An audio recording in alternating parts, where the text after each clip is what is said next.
Hello, do you like New Japan Pro Wrestling? Are you a Shin Nihon freak? If so, check out the Super J-Cast with Joel and Damon on the Voices of Wrestling Podcast Network. And even if you fucking hate New Japan Pro Wrestling, listen to the Super J-Cast anyway. Not just for our great show reviews, analysis, and pastrami sandwiches, but there's also usually some dick jokes somewhere in the obligatory opening 30 minutes of absolute nonsense we chat about every single week.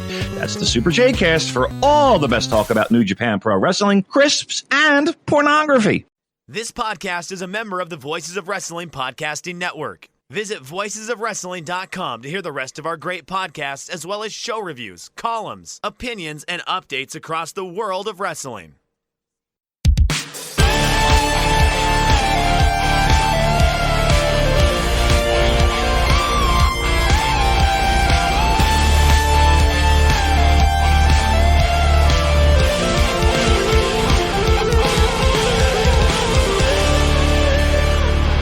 Welcome back to another episode of The Good, the Bad, and the Hungee here on the Voice of Wrestling Podcasting Network. I'm your host, Tyler Fornes. With me, as always, is Fred Moreland. Fred, I think you have to answer for your crimes. Becky Lynch couldn't get an answer correct on Jeopardy. I need you to explain how that impacts your Hall of Fame candidacy. Well, I think she did well on what was it, The Weakest Link a few years ago, right? If I recall correctly. But it sounds like, I didn't watch the episode, but it sounds like she just got blitzed off the board by Macaulay Culkin and the actress who played Debbie Downer on SNL, whose name I can't recall. Rachel Dratch? Yeah, Rachel Dratch. Like, they just dominated the game. Lynch got 5 buzzes in the first 2 rounds of the game, Double Jeopardy, through Double Jeopardy, and missed all 5, and then just didn't get another chance to buzz in, basically.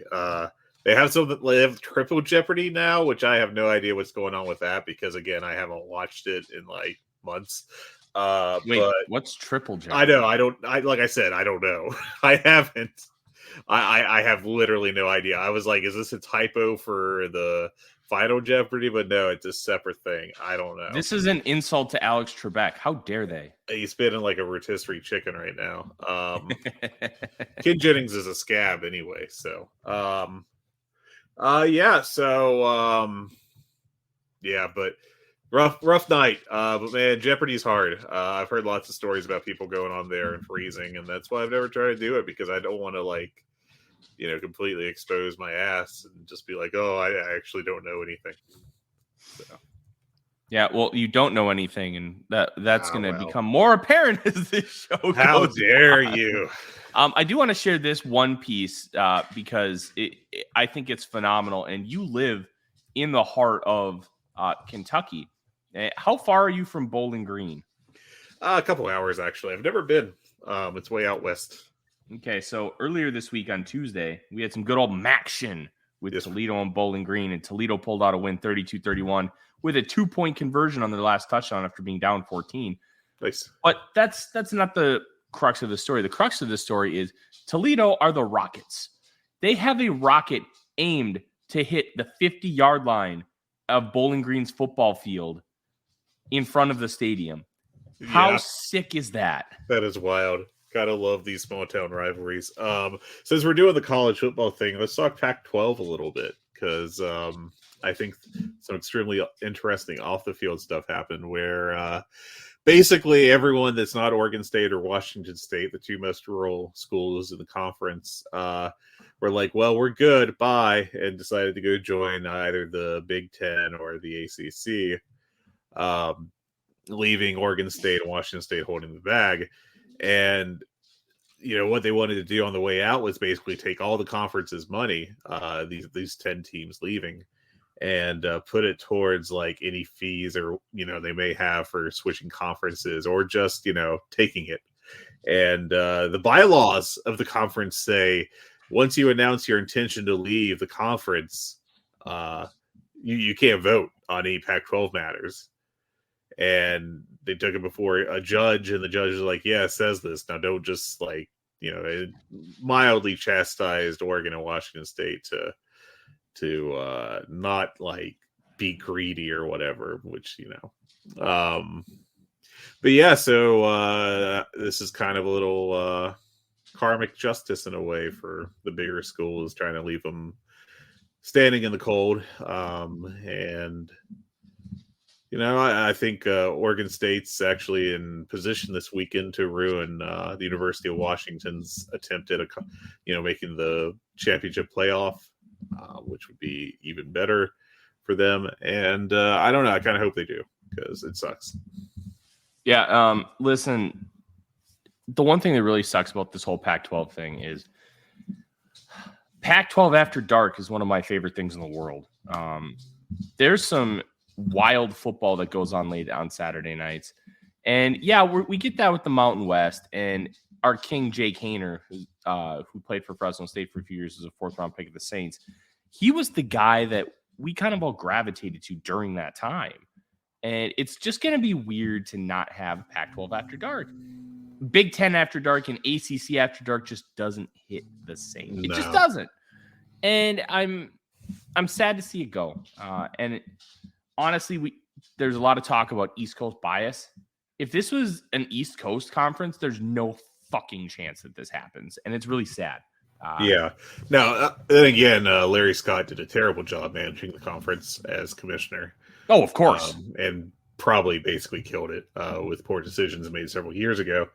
But yeah, it sucks, and I hate it. And, they're already trying to position the college football playoff to exclude anything that might rise up from the Pac-12 to make sure that those schools are, put into the have-nots portion. Well, that's not entirely true, Fred, because this came a couple days ago.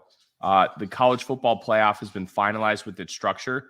The top 5 conference champions and 7 at-large berths. So yeah, but I'm saying that that's bad for them, because when it was 6-6, which is what it originally was, it would have been more likely to include whatever became of the new Pac-12. But this is a 5-7 structure where it's just the 5 conference champions instead of 6 is the bigger schools consolidating power and making sure that that's another SEC or Big Ten school more likely to get in versus a smaller conference school. Well, I'll say this, because it's the top 5 conferences. If it were the top 5 conferences this year, the Pac-12 would be included. Now, wherever Oregon State and Washington State end up, it will end up being essentially the Pac-12. So the Mountain West is a really good conference as a whole. That will the inclusion of the Washington State and Oregon State programs make it significantly better? I genuinely don't know, but I think there's reason to be hopeful that it will massively improve the conference. And getting a solid television deal, I think, will be really important too, because you now have more cachet. Yeah, you don't have UCLA and Oregon, but if the Mountain West, I think they're getting something like $10-ish million a year. Maybe they get $25 million a year because there's more prestige, better talent, and I think all that matters long term. But I don't really know what to think of it completely, but I'm cautiously optimistic, and I like how they basically just said, hey, screw all you guys. Yeah, I think the college football playoff thing is bad news for them and for basically anyone that's not among the elite already. And they're kind of pulling the ladder up after themselves, and I think that's bad for the sport. But college football is littered with decisions that are bad for the sport. I was away from the show, Tyler, when Kirk Ferentz, or I should say Brian Ferentz, got told he was not coming back as the offensive coordinator. And I'm mildly, I feel like we kind of got ripped off ever so slightly because we didn't go through the full nonsense with, the point tracking. Yeah, well, did we make it through all 12 games? No. But, geez, he had no chance to get there. No, he didn't, but I wanted to watch him fail before he completely failed. This was important to me. Oh, yeah. One of my favorite parts about this whole thing is there's a Twitter account called Sickos Committee, where it's just embracing the ugly that is college football. And they did the whole, Price is Right gimmick where you I don't know. It's like the climber or whatever. Yeah. the mountain climber. I forget what with it the was. music and everything. It was just phenomenal. Yeah. Iowa sucks. Well, if no, they they had, don't. Their offense sucks. If they had a capable offense, like I'm talking like NCAA average, like 65th in the country, they could maybe win the Big Ten, not just the Big Ten West, but their offense is like 130th. Yeah, they are. It's atrocious. real bad. I will always remember the press conference or interview or whatever it was where Brian Ferentz was being asked about, hey, what's your offensive philosophy? And he was like, well, I think it's actually good when you have a bad offense because that gives your defense more opportunity to shine. And it's like, I'm not real sure that the math is checking out there, man.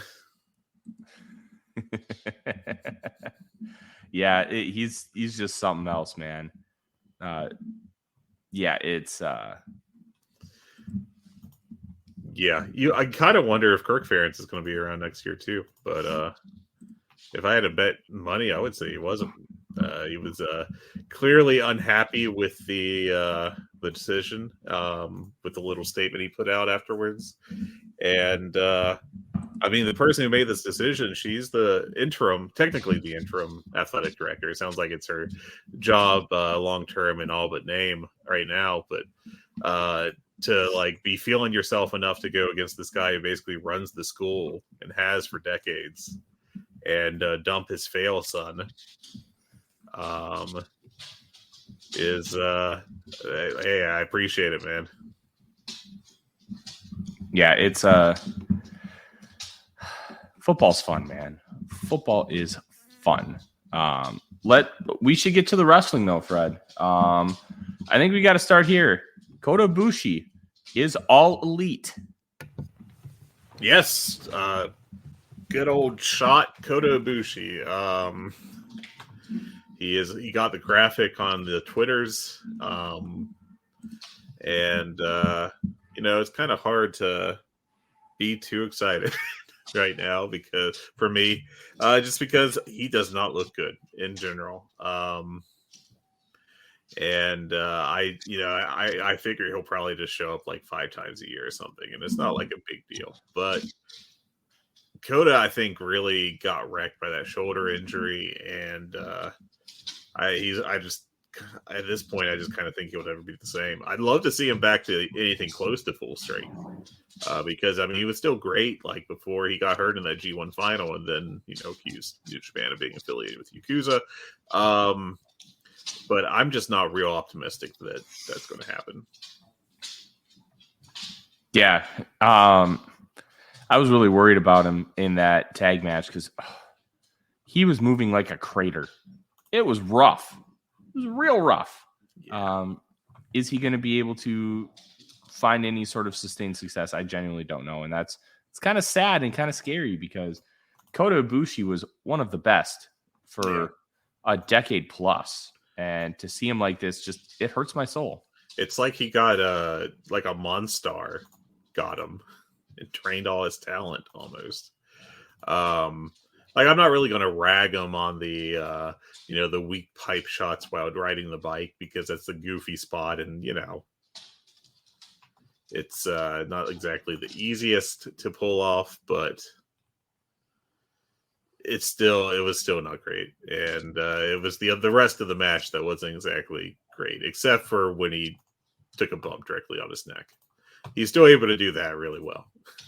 The inadvisable thing.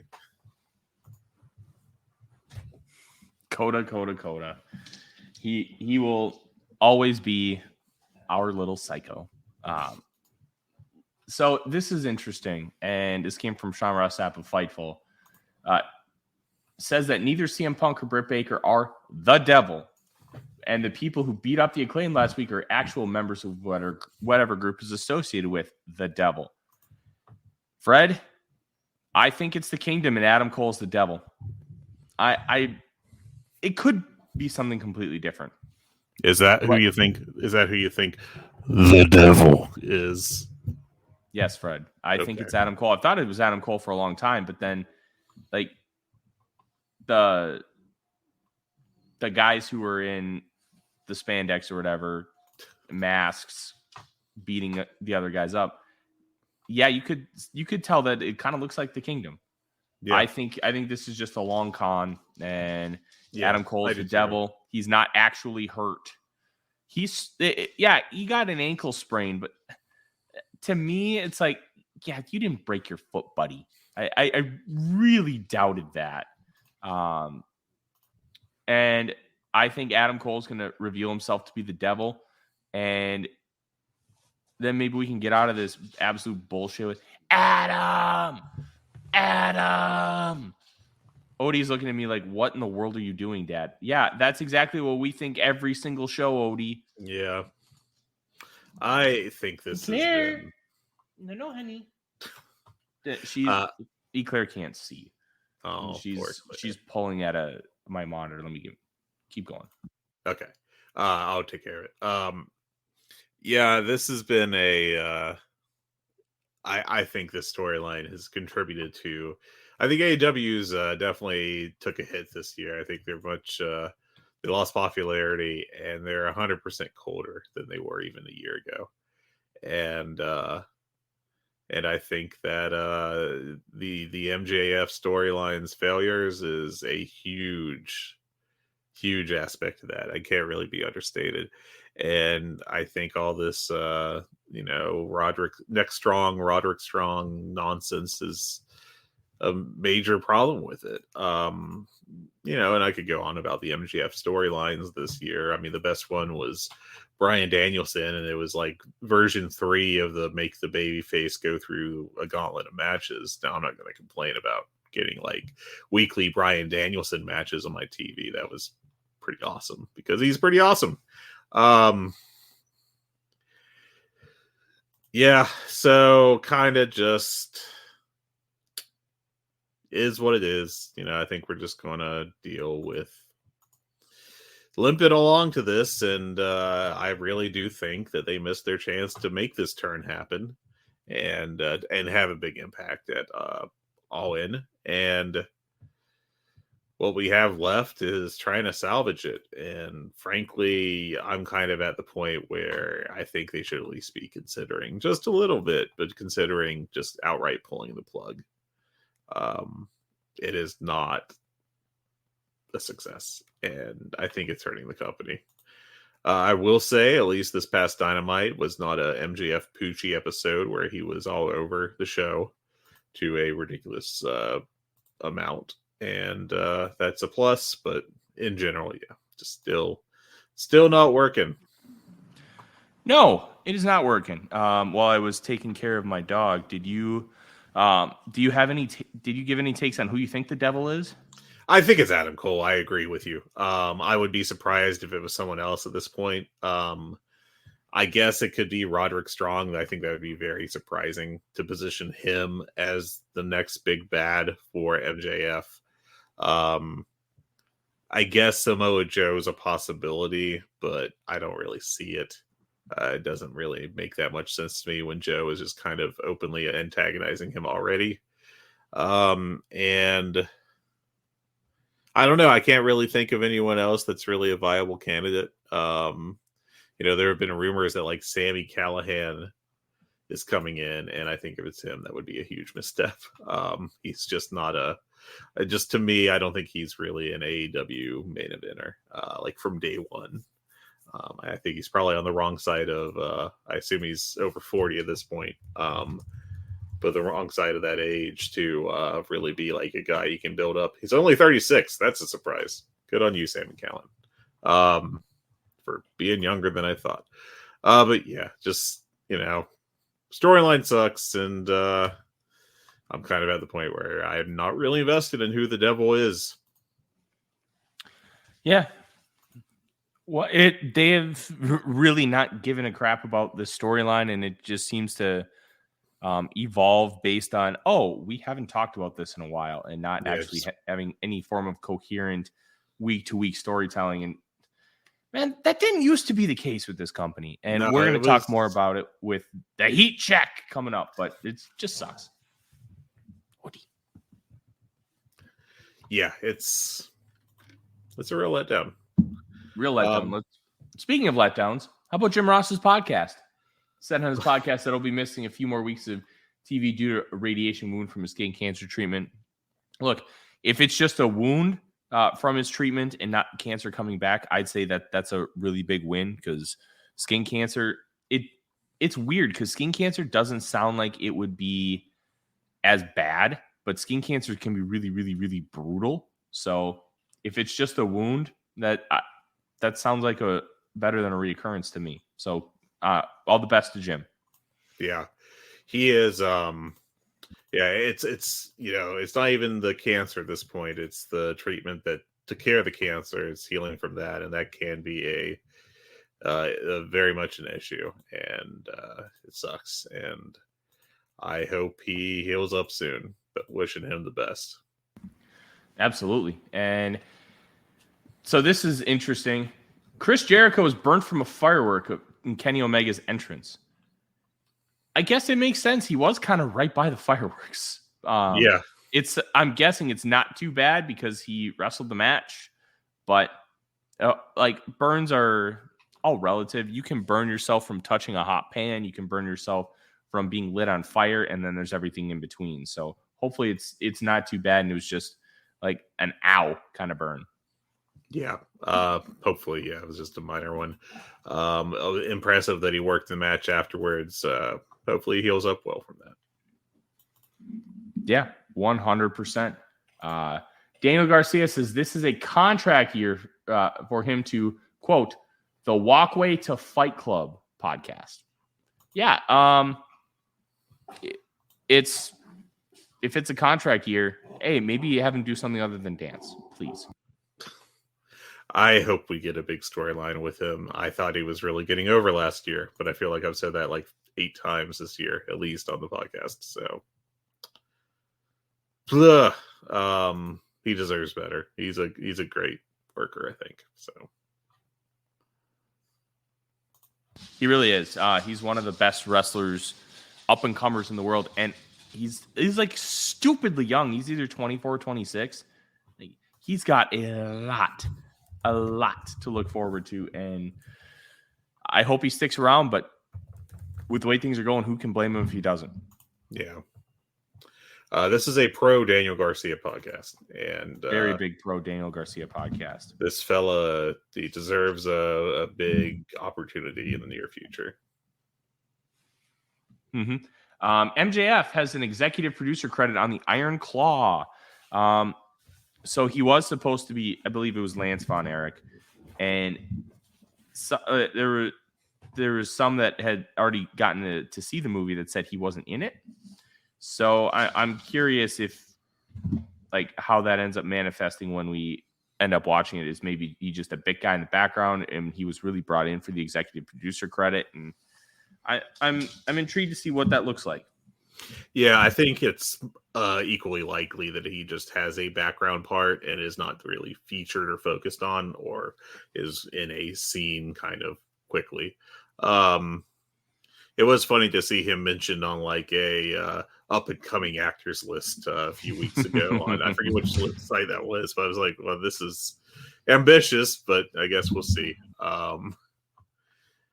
That movie is getting a lot of positive press right now. So I told my wife she's going to come with me to see it, and she's going to cry. She's like, "It's a wrestling movie?" I'm like, "Yeah." Do you know the story about the Von Erich? She said, "No." I'm like, "You will soon." Yeah, it's made for Hollywood in a very not positive way. And Brian Cage and Melissa Santos had another baby, a happy little baby boy named Logan, in true Brian Cage fashion. I can only hope he's drawing the Wolverine sideburns on the kid's face right now with a marker. But congratulations to the happy couple and wishing them all the best. Absolutely. And look, Little Machines in about 20 years could be really fun to watch in pro wrestling. So congratulations to Brian and Melissa. I think they would be micro machines. Now we have to talk about mysteries. other than the Devil, fortunately. But are you talking about the wrestler who's going to come sign the contract? yeah, they're talking about having a big name come in of an unspecified gender, who Tony Khan said was one of the best wrestlers in the world. And I don't know. It's going to be interesting to see what that is. Called him one of the best wrestlers in the world, a pro who is known and respected by virtually every AEW fan. They will come to LA to sign their contract this Saturday, November 18th, on pay-per-view at AEW Full Gear. It's very intriguing to see who that'll be. Again, I do think it is noticeable, not necessarily indicative, but noticeable that they did not use, gendered pronouns there. He said they. So is it Mercedes Moné? Is it Katsuhika Nakajima? God, I would pop for Nakajima. I don't think it's Nakajima. I don't think so either. I would guess it's Moné. Is it Will Ospreay, who is coming in somehow several months earlier than his reported contract end date with New Japan?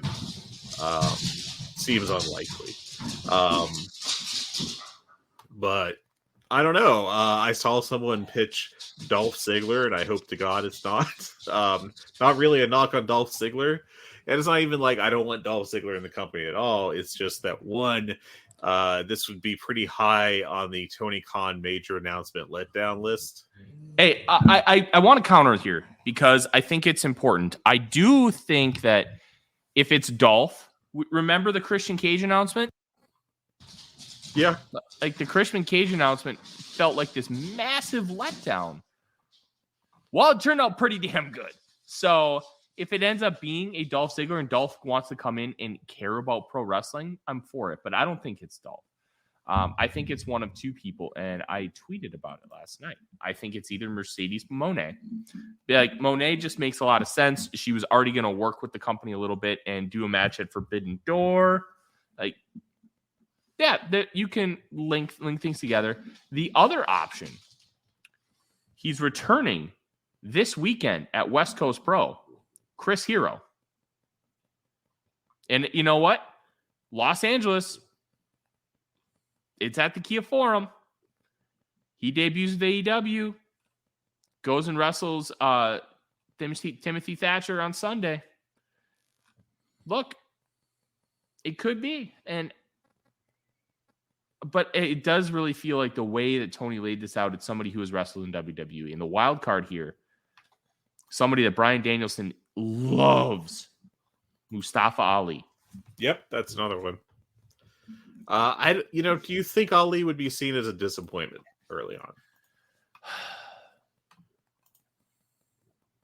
I will say the way Tony framed this, he's like a star that most AEW fans would know. I think everyone is what he said, literally. Yeah. If the Sasha stands build themselves up to think it's Mercedes and it's not, I think you're going to get some backlash. Personally, I don't have any issue with it being Mustafa. I don't think it'll be a big deal. Like, he's a talented worker. Yeah, I think he would do pretty well in AEW. The problem would be where exactly would he be pushed?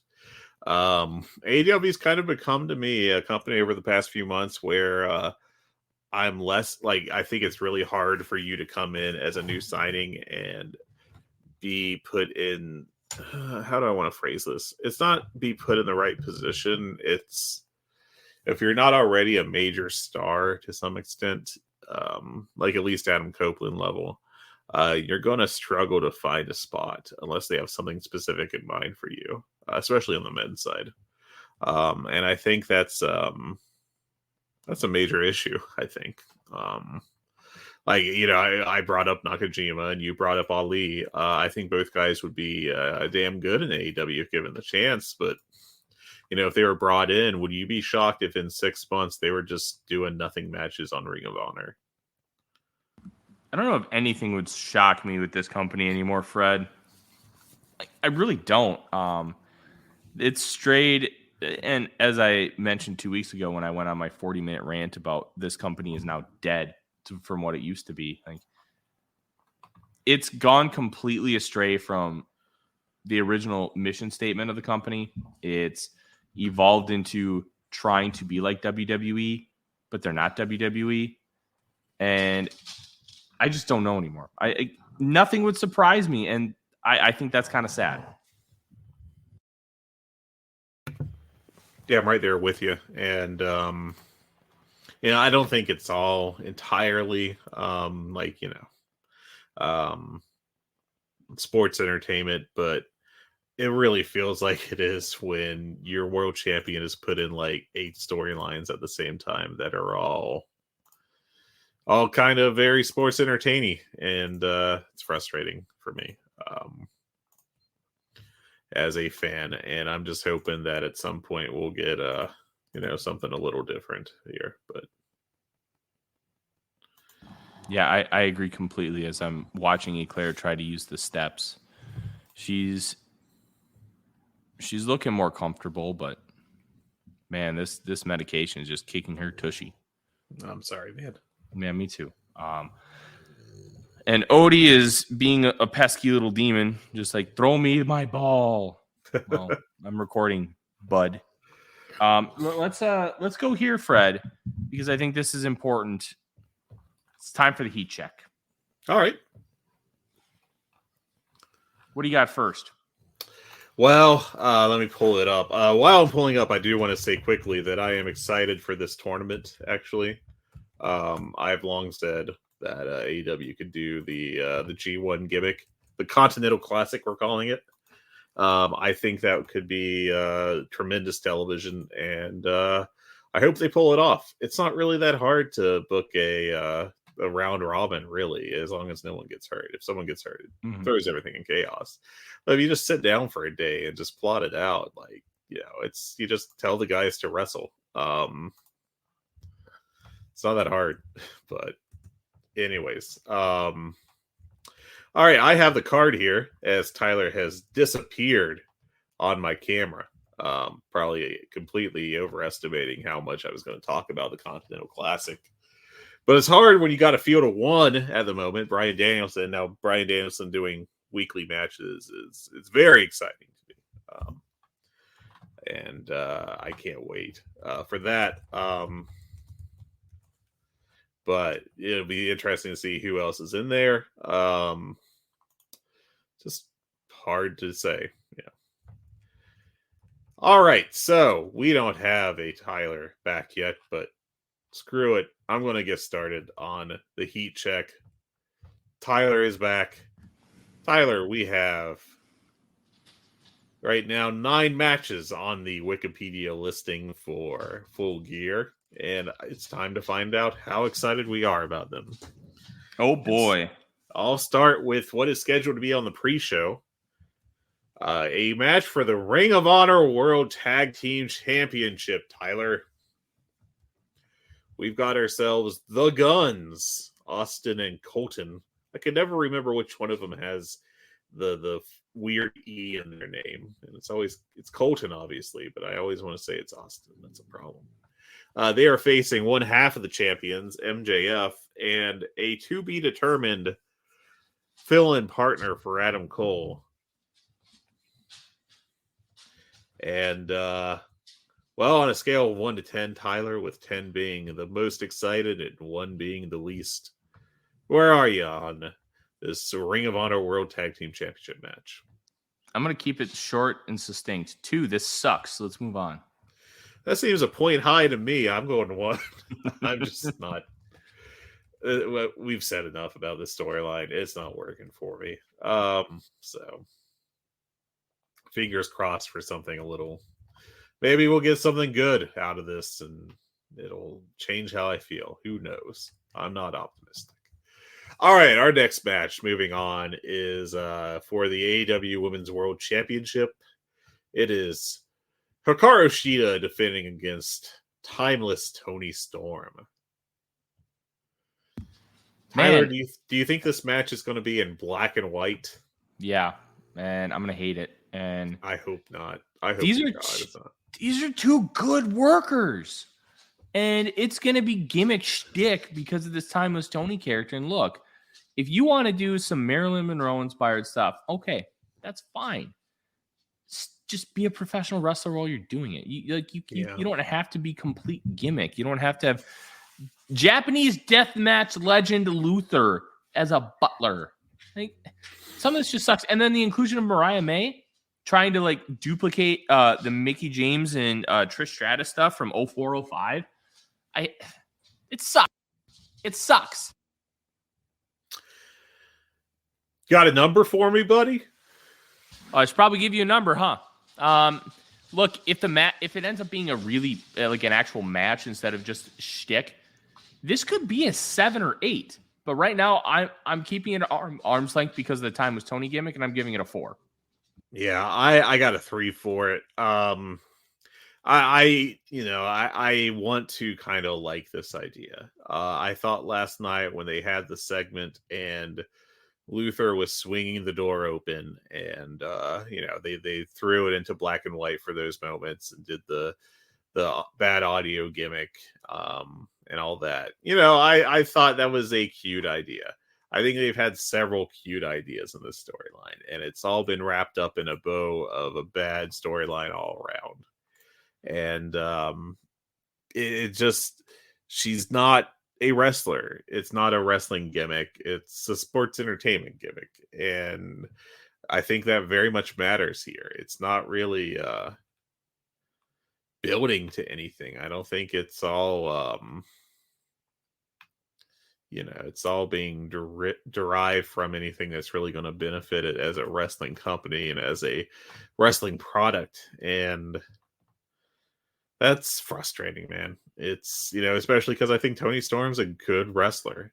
And we're kind of capping the year of a really down year on the AEW women's division. Like, it's been rough in general. And we're capping it with Timeless Toni Storm. And I just feel like that's, just a real bummer. But our next match, we'll move on to happier news. We have ourselves a 6-man tag of Adam Copeland, Darby Allin, and Sting. As I smash the randomizer button on Pro Wrestling, or Fire Pro Wrestling, against Christian Cage, Luchasaurus, and Nick Wayne. Tyler, 1 to 10, where are you on this? 10. I'm really excited for this, and one of the reasons I'm really excited for this is Christian Cage rules. I think this story has been really well done. The "go fuck yourself" line from Christian when he was hugging Adam Copeland and then just walks away, I thought was amazing. Linking Copeland up with Sting and Darby Allin and the cohesiveness with their beef with Christian Cage and Luchasaurus, I just think it's great. I don't know how this is going to kind of manifest. It's wild that Nick Wayne is being put in these big positions, but I love it because he has this massive, massive future and potential. But how can he manifest that and continue to grow? One of the ways you can continue to grow him is by putting him in spots where he can learn from legends. He can learn from great wrestlers. And being the 6th guy, you don't necessarily have to count on him for much. Go in, do a few spots, sell, and that's his role. And I think how they're trying to build him up, look, pro wrestling is different than it was 10, 12 years ago. If you're a potential dude, you're getting on TV. You don't get to be hidden for a couple years while you figure it out. You're on television. So how they're using him and trying to build him up, I think has been great. It's better than I think I could have anticipated considering what they had to do with him. And Christian Cage is honestly still the best thing in professional wrestling. And I'm really excited to see how this shapes up. This is Sting's second to last pay-per-view match ever. And maybe third.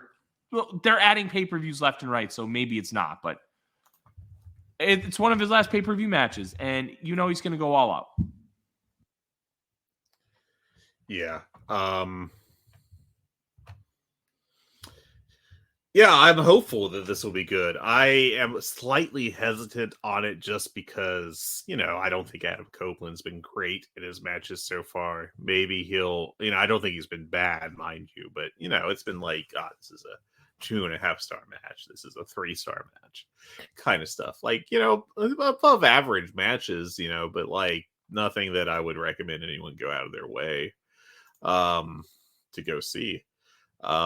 So that's my bit of hesitancy, but I think I'll bump it up to a 9 officially. I am looking forward to this quite a bit. I think the storyline has been fantastic. Christian Cage has got to be promo of the year. I mean, I really genuinely believe that. I think he's basically built a high level storyline with his mic skills, and it rules. It's fantastic to see. And we got Darby in here, who I think is one of the best wrestlers in the world, like with top 25 probably.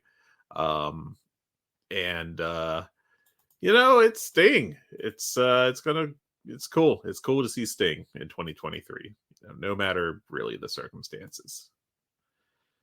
Our next Sting. I love Sting. Sting rules. He's awesome. It's just cool to see this guy come out and do the best that he can, and honestly it's pretty damn good. It's a lot of smoke and mirrors, but it's working, I think. So our next match, number 4 on this list, is Jonathan Moxley challenging for the AEW International Championship against Orange Cassidy. Tyler, what you got? 10. This has potential to be great. Yes. Not just good, but great. I don't like, and we've talked about this before, how like they're billing this as Moxley Orange Cassidy 2. Same thing that they're billing Adam Page Swerve Strickland 2. The way they got here wasn't lazy booking, but the fact that they wanted to get here feels a little lazy. Conceptually lazy, not in practice, if that makes sense. Like, I get that you didn't want Moxley to lose the international title at Grand Slam, and this is kind of a roundabout way to get it back to him. But, man, I don't like this. But the match itself is going to kick ass. Orange Cassidy is a little bit more violent when he's wrestling Jon Moxley, and Moxley is, like, you could argue him for most outstanding in Flair Thez, and I don't think I would blink on it because he's just been that good, that consistent, and he's worked across multiple promotions and drawn in multiple promotions. It's awesome. Yeah, I think it's I think he's a candidate for top 10 in both awards that you mentioned, both the MVP and Best in Ring. And I think he's had a fantastic year. Their last match at the that may have been whatever pay-per-view it was. I can't remember the name of it because my brain's smooth. Was fantastic. I thought that was a great match, and I'm really excited for them to replicate it. I would have preferred that we do this like over a 6-month period, but I just kind of think AEW is kind of incapable of that at this point in time, which is a damn shame. But I'm still excited for this match a lot. I got it at a 10. We had the Moxley concussion that kind of necessitated a short-term deviation from plans with Phoenix as champion, but that was very short-lived. And I think it's gonna rule. Now, I do think it's a little funny that we've now had 2 circumstances of Moxley. I assume this is what happened with that Dynamite last night, but him pushing for a build to a pay-per-view match that is basically, I beat your ass real bad, and then you probably win at the pay-per-view. And I don't know. I just think that's, after the CM Punk thing. So I think that's just kind of notable and interesting, but that's just me. Yeah. Next up is a Texas death match between Hangman Adam Page and Swerve Strickland. Tyler, where are you at? God, this could be match of the year stuff if they do it right. I'm at a 10.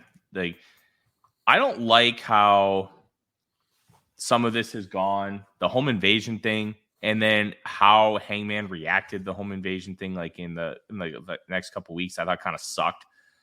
But these two are going to deliver.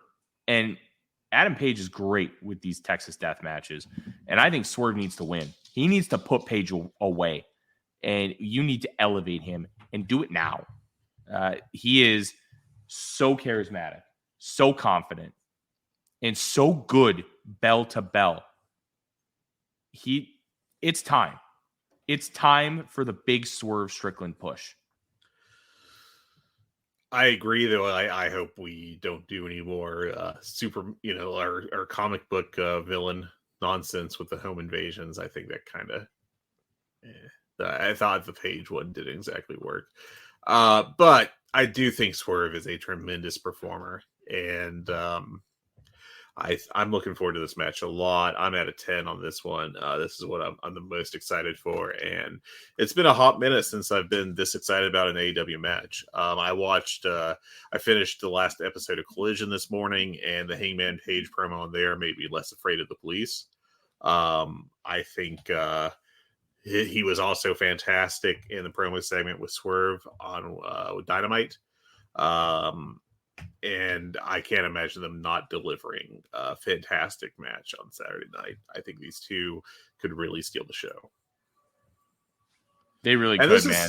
This is kind of the frustrating part of the of this company right now, because we talked about the Christian Cage storyline, which is quite good, really good. We talked about Mox Orange Cassidy, which, despite some injury issues and maybe being a bit rushed, in my opinion, is quite good. And Hangman Swerve. And next up, to spoil it, is the Golden Jets against the Young Bucks. I think these are all like really strong storylines. I think you have an argument here that this is the best built pay-per-view for AEW in possibly since Revolution towards the start of the year. But I'm just so out on the main event scene that it's dragging it down, and it's very frustrating as a fan for that to be the case. But yeah, Swerve and Hangman could have another. It would not surprise me if it hit 5 stars on my scale, or even went a little higher, because I'm a weirdo like that. I'm super excited for this, so I'm hoping for the best. Next up is, as I mentioned, the Young Bucks against the Golden Jets of Kenny Omega and Chris Jericho. They got a gimmick stipulation here where if the Golden Jets win, they get the Young Bucks World Tag Team title shot, and if the Young Bucks win, the Golden Jets have to break up. Tyler, 1 to 10, where are you at? God, the stipulation is stupid, but the match is going to be great. So I'm going to balance it out. It's going to be an 8 for me. The Golden Jets, here's the thing with the Golden Elite. You know where the gold comes from? Kota Ibushi. Not Kenny Omega. Kota Ibushi. So how do they get Golden Jets? The Jets thing is because they're both from Winnipeg. Makes sense. Yeah, right. Golden? What are we talking about? The Golden Years of Chris Jericho? Lovers. Omega was the Golden Lovers with Ibushi, so I don't see why it wouldn't carry over. The gold came from the Golden Star, not Kenny Omega. So for me, it's an annoyance. Is Kenny Omega by himself a lover? Is that what we're saying with the nickname? I guess. Okay. All right. But you don't get gold without Ibushi. So I just don't think the Jet Lovers is gonna sell as many T-shirts, unfortunately. No. Eclair is barking outside because Odie's playing with her. So I'm keeping an eye out. Oh, I don't think she can see. So it's a tough one, but the match should be good. I do think it's interesting that I think the Young Bucks are 0-2 all time against Kenny Omega in tag matches. We know the Golden Lovers match from Walter Pyramid in New Japan. We know the Revolution tag in 2020 against with Hangman Page. I'm interested to see what happens here, because I don't think that Omega and Jericho break up.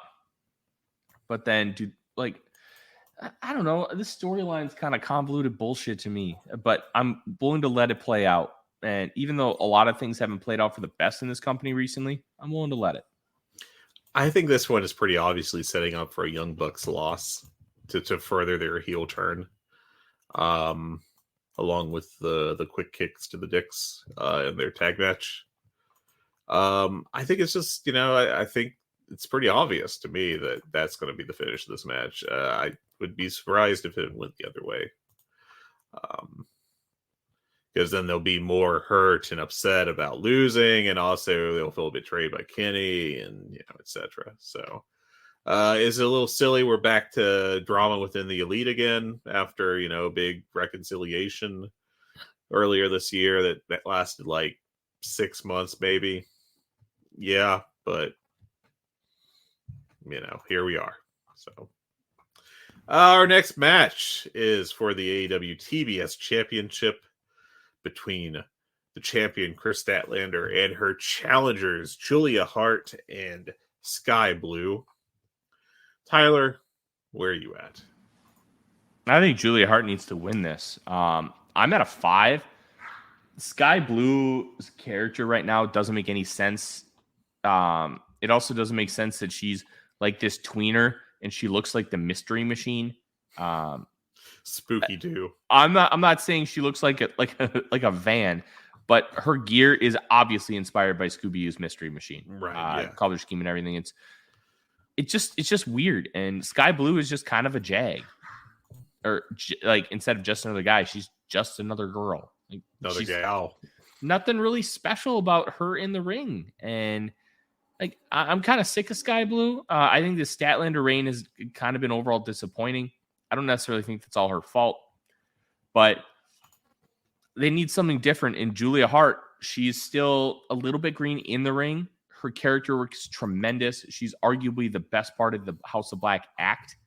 And I think moving this title in a different direction could be a breath of fresh air in the women's division. And I think it needs it.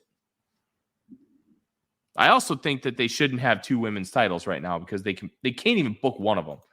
And it's rough. Yeah. This has been better than Timeless Tony. I will give them that credit. It's just frustrating that like this division on its own isn't deep enough for 2 titles, and we're running 2 titles. And I think that's why Sky Blue continues to get these opportunities. Here's the thing is I think it is on paper deep enough, and there's injuries that'll happen and stuff, but like, we've got Emi Sakura, Riho, and Yuka Sakazaki under contract. Penelope Ford. We had the Bunny until she asked to get out, probably because she wasn't being used any. We've got Mercedes Martinez. We've got Diamante.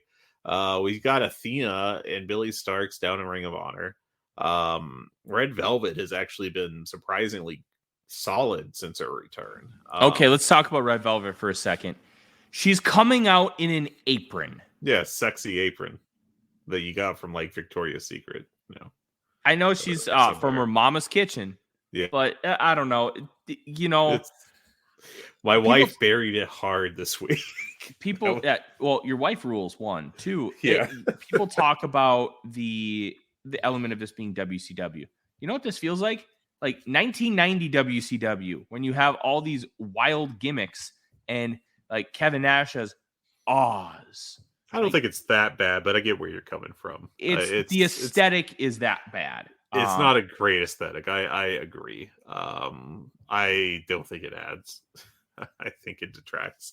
Red Velvet's a solid worker, but yeah, I'm surprised she's still so good after I think a torn ACL. Like she just bounced right back like it was nothing. So, on a return, torn ACLs aren't what they used to be, man. Especially with pro wrestling. It was more a ring rust concern, I should say, than just like the outright ACL tear. But good on her to like be a breath of fresh air. Damn, in this division. But yeah, I think right now the way the division is being booked, it is not deep enough to support 2 women's championships. I think that they could theoretically get there, but ever since they decided that the Joshi were not going to be their Monday Nitro style luchadors, I think that, we're just kind of in this tough position. Now, it is Mercedes Moné coming in on Saturday. That'll be a nice boost. Pretty damn meaningful. But, I have concerns about that too, because I mean, she's great. Obviously, Monet is a fantastic worker and would be a big addition to the company. I am not saying anything against that. What I am concerned about is, I mean, who are you going to pair her with for her first storyline? Is it going to be timeless Tony Storm, or is it going to be goth Julia Hart? And I think both have got, less so Julia to some extent, but still, I think both could be a little too heavy on the gimmickry. And I think that you should just have Monet come in as as basically an ass whipper, and I worry that that she'll instead be drawn into some, sports entertainment nonsense, but to be seen. That's all rather speculative on my part. I'll give this match a 4 out of 10. It could be good, I guess, but I wouldn't bet money on it. This looks pretty easily like, at least in terms of in-ring talent, the weakest on the card. But we'll see how it goes. So, our next to last match on this list is a 4-way tag match for the AEW World Tag Team Championship, with the champions Ricky Starks and Big Bill facing off against La Faction Ingobernable of Rush and Drilistico, FTR, and the Kings of the Black Throne, all challenging for those belts. We got ourselves a classic AEW throw a tag match together gimmick for the pay-per-view. Tyler, 1 to 10, where are you at? Anytime you get to see Big Bill and Ricky Starks wrestle together, it's special. Honestly, this just feels mishmashed and thrown together. I'm at a 5. You could have really built something up, and you didn't. And now you get a 4-way. Definite afterthought. Look, could this be good? Sure. Do I care? No. And we used to go into some of these pay-per-views really caring about every match.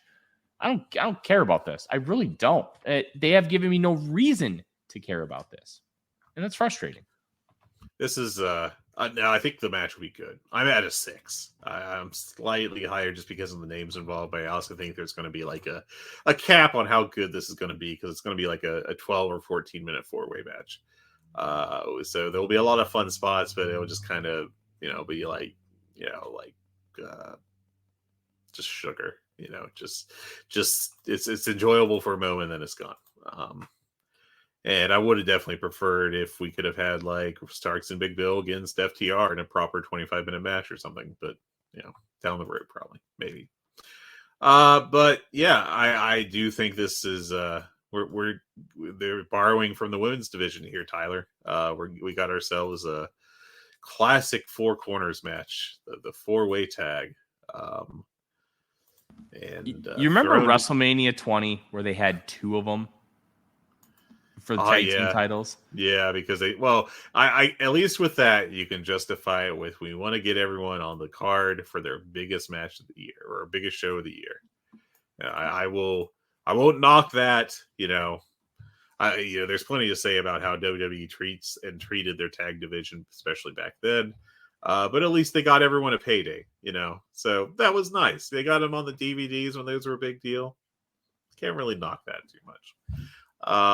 This is 100% just like, let's add a tag match, and who should they face? We haven't built anyone, so let's make it 3 teams.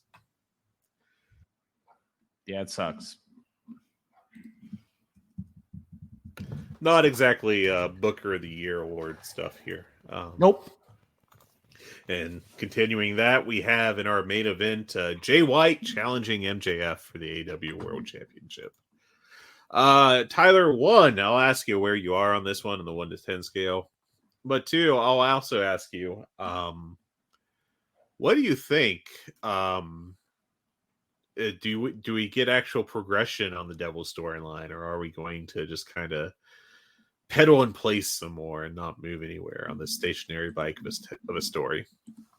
We all know that Tony Khan loves the slow burn. But to be honest, I think that this is going to be one of those situations where they actually advance the storyline somewhat significantly. They've done a lot with the Devil on television lately. They had the attacks on the Acclaimed, and they continue to have Adam Cole on television on a TV in the back. I really think that they're going to finally advance the storyline. And the match itself, MJF and Jay White, could be really good. Could also stink. I really don't know how to view the match. If Jay White's got his working boots on and doesn't want to do complete shtick, this has like the ceiling of almost a 5-star match. I think it's probably going to end up about 4.25, 4.5, depending on your mileage with Jay White. But I do think that they find a way to get the Devil involved, and I think we're going to end the pay-per-view with the revealing of the Devil. I hope so. At least we'll get some kind of progression on this. And maybe we'll get it into next Strong, Roderick Strong. God bless. Yeah, I did you give a number? I had to step away for a second there. I didn't, because I'm too preoccupied with my dogs today. I'm at a 7.5. All right, that's fair. I'm at a 7. I think this match could be very good, actually. I think both MJF and Jay White it's kind of easy to forget that they're both great workers.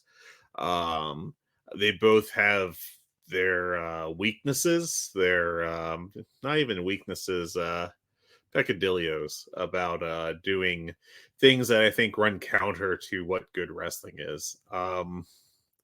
So with both of them in a match, there's a possibility that they'll both go down those routes and like have, not exactly stellar, the stellar match, but they could also have like a near 5-star classic. It's on the table. I don't know. I hope this is good. I think these guys could, both put on a great match together.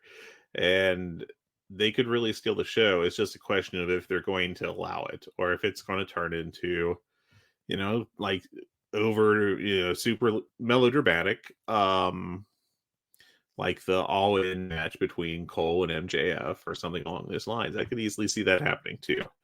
So I don't know. Fingers crossed here. I hope they don't, end this one on a stinker. But I guess we're going to see. And as for the Devil reveal, I'm not even excited for it. It's just more of a please let it happen. That's really where I am with it. So, but, it's an AEW pay-per-view. And the last time they missed with one of those was, God, it would have had to have been All Out 2020?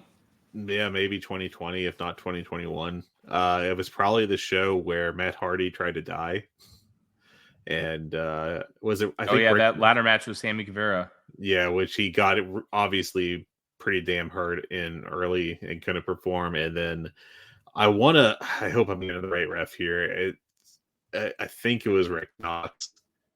I can't swear to that. Who just let the match continue. And I think Knox is a bad ref in terms of stopping matches for injuries, because he also was the ref for the Mox concussion match with Rey Fenix earlier this year, and Mox was like so obviously hurt in that, and Rick Knox didn't really do anything to like, hey, we should stop this match. He just kind of let it go, and it's not a good look when John Moxley, one of your major stars, goes and does an interview about how you need concussion spotters and kind of reveals that you don't have concussion spotters.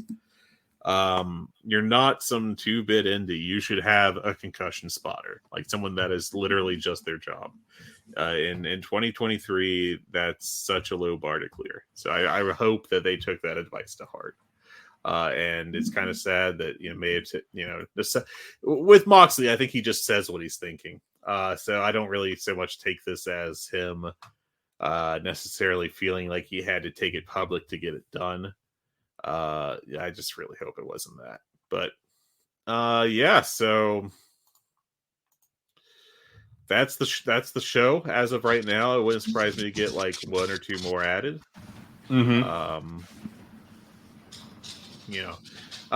Just a quick note. I just got an email to me from WrestleNomics, their Patreon, which of course is wonderful. The AEW key performance indicators for Q3 of 2023, and man, everything is down. Pretty much. It is,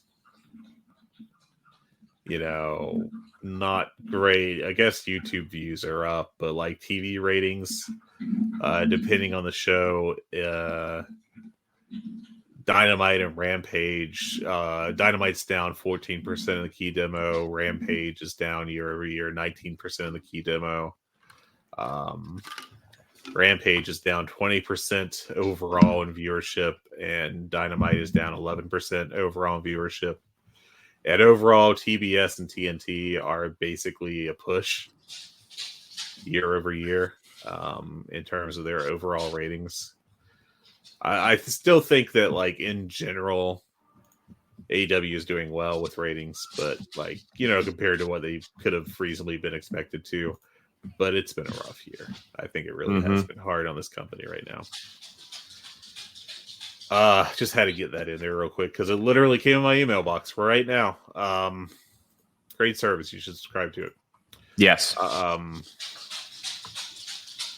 So people are just down on wrestling in general. It's not an AEW only thing. It isn't.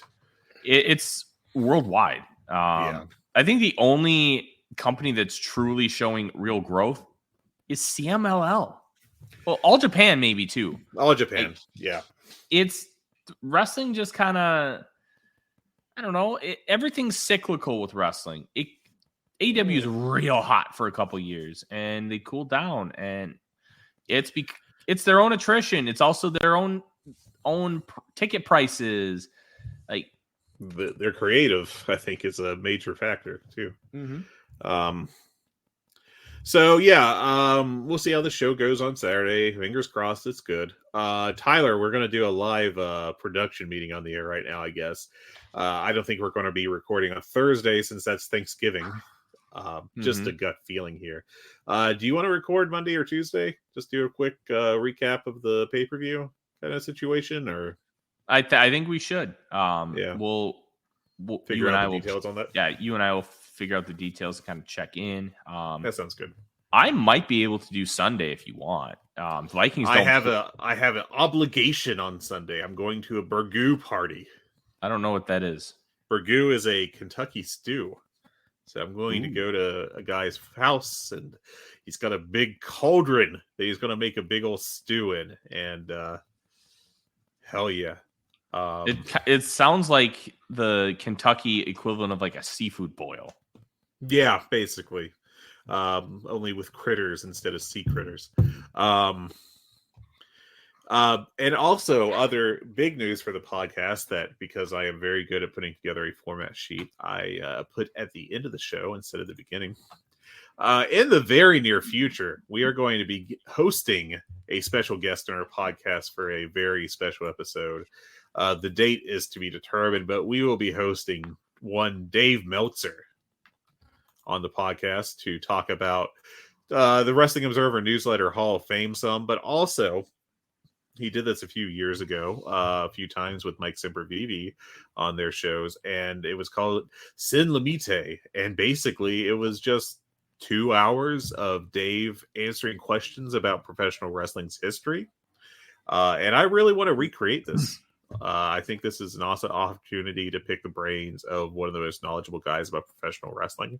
So what I need you, the listener, and you, Tyler, why not, to do is to email questions to the podcast email address, which is hungeepod, that's HUNGEEPOD @gmail.com. Again, HUNGEEPOD @gmail.com. And send in a question you'd like Dave to answer. I do request, this is just my personal opinion, don't do any who should be the next 3 world champions in AEW. No fantasy booking questions. No fantasy booking questions. One, those always suck. And 2, I think Dave is so literal minded. God bless him. I think he's awesome, but he's very literal minded and he does not particularly answer those really well. I think just as a personal opinion. But we would love to have your questions. We would love to ask him about whatever you're wondering about professional wrestling. And it doesn't have to be tied to AEW. It doesn't have to be tied to modern wrestling. It doesn't have to be tied to the Hall of Fame. It can be about whatever you're wondering about. And, we'd love to ask him. Your great and insightful questions. So feel free to share those. Alternatively, if you don't want to do the email, we do have our own channel in the Voices of Wrestling Discord. You can find it on the list of shows on the left under the good, the bad, and the Hungee. And just drop your question in there, and we'll use that form as well. But yeah, I'm really excited for that, Tyler. I've been listening to Dave for years and years now, and getting to talk with him one-on-one after Thanksgiving at some point is very exciting to me. Yeah, it's going to be really cool. I am just overly fascinated about talking to people who are incredibly knowledgeable about a singular subject, who are just overly smart, as you might be able to hear Odie chewing on a bone literally right by my feet. It's going to be really cool. I have no idea what the hell I want to ask Dave, but I'm sure you and I will talk about it over the course of the next I got to get a long. notebook going. I got to just start jotting stuff down. It'll be really awesome. So I'm very excited for that. And we do have written confirmation from him he wants to do the show. So it's really cool. We can pressure him for a Hall of Fame ballot for me. I'm kidding. I'm not going to do that. But yeah, I'm very excited. It's going to be really cool. And I think most importantly, it's going to be really cool for our listeners to be able to hear Dave do something different audio wise and dive into some of that history and try and figure things out from there. I think this will be really cool. Yeah. Once in a lifetime opportunity, really. Possibly. And we want to extend that to everyone that's interested in the history of wrestling. So, yeah. Tyler, I think that is all I have on my brain when it comes to AEW. Do you have anything you want to share? Go Vikings. They've won 5 in a row. It's been fun. It's with their 3rd string quarterback they traded for. 4th string quarterback, technically. 4th string? Oh, who? So there was obviously Cousins, and then Nick Mullins was on IR. He was the backup. Jaron Hall was the 3rd string, and then for Mullins. Okay, yeah. And then they have Sean Mannion on the practice squad. Look, Kevin O'Connell should probably win Coach of the Year for how he's. Yeah, it's very impressive to be able to do this. And the Vikings have a history with backup quarterbacks. They've made, in my lifetime, the NFC Championship game 4 times, and they made it once prior in '87, like really close. In those 5 games, they made 3 of them with backup quarterbacks. Cunningham, right? Cunningham, Wade Wilson, which Wade Wilson's an interesting one because he was the backup to Tommy Kramer. Then they kind of flip-flopped the starting job for a while. They flipped that around several times that year, yeah. No, that decade. Yes, true. I consider him a backup. Correct. And then Case Keenum 2017. So yeah, that's right. I forgot about Keenum. Who was the guy? I remember they got someone from the Chiefs that I really was like, oh, this guy could be sneaky good. And then they've got Brett Favre. And I can't remember that guy's name right now. It was like literally the same year. No, you're thinking the guy they got from the Chiefs was Matt Castle, but that came after Brett Favre. Oh, was that after Favre? Yeah. Okay, my bad. Because remember, Tom Brady tore his ACL in 2008. Matt Castle got the start, led them to an 11-5 record, and they're the only 11-win team to miss the playoffs in NFL history. That probably changes with the 17-game regular season, but they were 11-5 and they missed the playoffs via tiebreaker. And then they traded him to the Chiefs that offseason for a couple second-round picks. And he started a few years, and then he ended up as a backup for the Vikings. And yeah, I know way too much. It's always good to know stuff. All right. I think that's it for this week. I hope you all enjoyed the show. Tyler, give them the info. You can follow us on Twitter at GoodBadHungee. You can email us at hungeepod@gmail.com. We're also available in the Voices of Wrestling Discord. You can find myself and Fred on the Blue Sky. I am still on Twitter at TheRealForno. And we will talk to you after Full Gear. Happy Thanksgiving to all that celebrate it, and have a good one. Enjoy the pay-per-view. Hey everybody, my name is Jesse Collins, and I want to tell you all about my show, the Gentleman's Wrestling Podcast, here on the Voices of Wrestling Podcast Network. On the Gentleman's Wrestling Podcast, we do a thorough analysis on the biggest issues and trends within the pro wrestling industry. We talk a lot about pro wrestling media, we talk a lot about fan culture and wrestling's place within general pop culture, and we talk about the broader influences that are shaping the way we discuss and analyze the pro wrestling industry. We've had some of the brightest minds in the pro wrestling intelligentsia on the show, including WrestleNomics host Brandon Thurston, both Rich Craich and Joe Lanza from the Flagship Wrestling Podcast, Trevor Dame from the Through the Years podcast, and a whole lot more. This isn't a show for hot takes. It's not a show recapping the latest episode of television.